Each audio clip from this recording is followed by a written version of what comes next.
Here we go.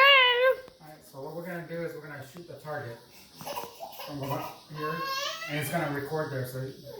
So once I cock it, all you have to do is point, and then point it that way. And when you're gonna see it hit on the iPad. Okay, watch. No, just leave it on the iPad. Leave it on the iPad where the target is.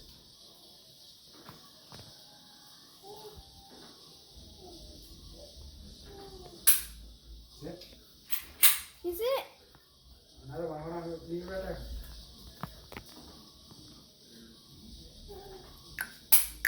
Oh, that was high. Refocus.